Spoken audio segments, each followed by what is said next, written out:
আবারও সেই তুমি। সাবিনা প্রায় 1 বছর পর গ্রামে ফিরেছিল। শহরের ব্যস্ততা থেকে একটু মুক্তি পেতে বাবার ফেলে আসা পুরানো বাড়িতে কয়েকদিন কাটাতে এসেছিল সে। কিন্তু প্রথম রাতেই কাটাল অদ্ভুত ঘটনা।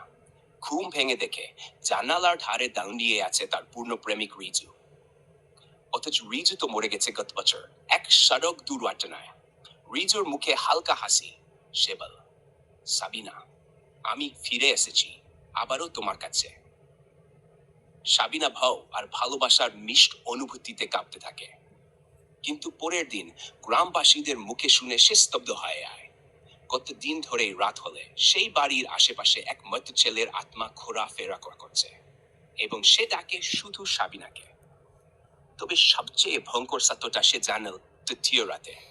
রিজুর আত্মা এবার দরজার সামনে দাঁড়িয়ে বলল, তুমি প্রতিশ্রুতি দিয়েছিলে মৃত্যুতেও আমার ছেড়ে যাবে না। এখন সময় হয়েছে তোমারও আমার সাথে আসার।